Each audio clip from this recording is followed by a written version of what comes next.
વિભાગની આગાહી આવતીકાલથી ગરમીનો રાઉન્ડ શરૂ થશે। ધીમે ધીમે 2 થી 4 ડિગ્રી તાપમાન વધશે।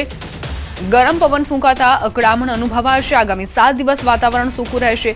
11 થી 14 એપ્રિલે દરિયાકાંઠાના વિસ્તારમાં ગરમ પવન ફૂંકાશે। 8 से 14 अप्रैल तक मौसम आमतौर पर शुष्क रहेगा। हमारा जो रीजन है इसमें जो उच्चतम तापमान है इसमें आज कोई बड़ा बदलाव नहीं रहेगा, लेकिन कल से ग्रेजुअल राइज रहेगा। 2 से 4 डिग्री सेंटीग्रेड टेम्परेचर बढ़ेगा। और जो कोस्टल क्षेत्र है हमारा गुजरात रीजन की जो तटीय क्षेत्र है और सौराष्ट्र कच्छ की जो तटीय क्षेत्र है, इक्का दुक्का स्थानों में हॉट एंड ह्यूमिड कंडीशन के लिए डिस्कम्फर्ट रहेगा। अगले डे 4 से मतलब 11 से लेकर 14 अप्रैल तक हॉट डिस्कम्फर्ट कंडीशन रहेगा। હવે વાત માવઠાની।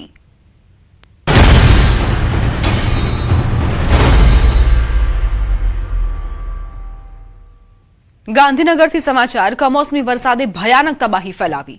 માણસા એપીએમસી માર્કેટમાં 20 લાખનું નુકસાનના કારણે આજે એપીએમસી માર્કેટમાં હરાજી બંધ રાખવાનો નિર્ણય। માર્કેટમાં વેપારીઓને ભારે નુકસાન થયું છે। એરંડા અને તમાકુના પાકને પણ ભારે નુકસાન પહોંચ્યું છે। માણસા એપીએમસીમાં કાલે વેપારીઓએ નોંધણી કરાવડાવી। લગભગ એમને 20 લાખનું નુકસાન વેપારીઓને થયું છે। તમાકુનું સૌથી મોટું નુકસાન તમાકુના વાવેતરને જોયું છે। સરકારને એટલી નમ્ર વિનંતી છે કે માણસા મત વિસ્તારના ખેડૂતો અને જ્યાં જ્યાં આવું બન્યું હોય ત્યાં પણ અમારી વિનંતી છે કે તેમને યોગ્ય વળતર મળે। ભારે વરસાદ થયો હતો ગઈકાલે ગાંધીનગર જિલ્લાના માણસામાં, તેના કારણે અનેક પાકો જે છે તે પ્રભાવિત થયા છે અને જેના કારણે આજે માણસા એપીએમસીમાં હરાજી પણ બંધ કરવાની નોબત આવી છે। જે પ્રકારે ગઈકાલે વરસાદ થયો હતો તેના કારણે એરંડાનો પાક જે છે તે પ્રભાવિત થયો છે। આજે આ એપીએમસીના દ્રશ્ય જોઈ રહ્યા છો કે જ્યાં એરંડાની ખરીદી કરવામાં આવી હતી તે ખરીદી પણ બંધ રાખવામાં આવી છે। એરંડા પલળી પણ ગયા છે, તેના કારણે આ પ્રકારે પ્લાસ્ટિકમાં સજ્જ કરવાની નોબત જે છે તે આવી છે। મહત્વનું એ છે કે જે એપીએમસીના જે લોકો જે છે તેમને અંદાજિત 20 લાખનું નુકસાન વેપારીઓને આવ્યું હોય તે પ્રકારની રજૂઆત જે છે તે એપીએમસીને મળી હોવાની વાત સામે આવી રહી છે। સાથે તે ધારાસભ્યને પણ સ્થાનિક લોકોએ રજૂઆત કરી છે અને પ્રાક પ્રભાવિત વિસ્તાર પણ થયા હોવાની નોબત જે છે તે આવી છે। ફક્ત એરંડાને નુકસાન થયું છે એવું નહીં, પરંતુ તમાકુના ભાવ પણ સારા આવતા હતા અને તમાકુનો પાક પણ પ્રભાવિત થયો હોય તે પ્રકારની બાબતો અત્યારે હાલ તો મળી રહી છે। જોકે પારાવાર નુકસાનીના પગલે ધારાસભ્યોએ પણ સ્થાનિક લોકોને સાંભળ્યા છે।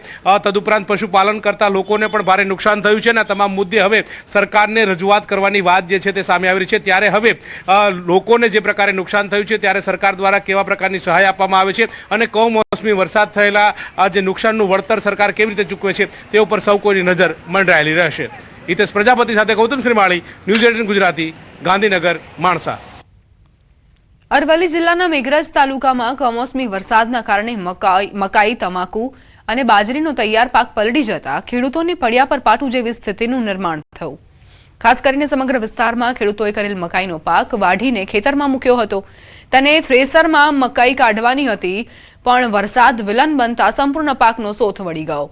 ત્યારે ખેડૂતો પાક નુકસાનીનો સર્વે અને વળતરની માંગ કરી રહ્યા છે।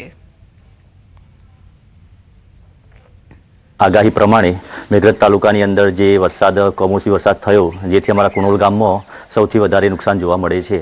અમારે જે ગઈકાલે આ મકાઈની કાપણી કરીને તૈયાર લણી લઈને ઊભી કરી હતી, હવે કાઢવાની તૈયારી હતી, જેથી વરસાદ મોટા પ્રમાણમાં નુકસાન જોવા મળ્યું છે। બાજરી, તમાકુ બધામાં લગભગ સૌથી વધારે નુકસાન થયું છે। અરવલ્લીના મોડાસા માર્કેટિંગ યાર્ડની ખેડૂતોને સૂચના। કમોસમી વરસાદને લઈ ખેડૂતો વેપારીઓને સૂચના આપવામાં આવી છે। ખેત પેદાશોને સુરક્ષિત રાખવા અપીલ કરાઈ। માલને તાડપત્રીથી ઢાંકીને લાવવા ખેડૂતોને તાકીદ।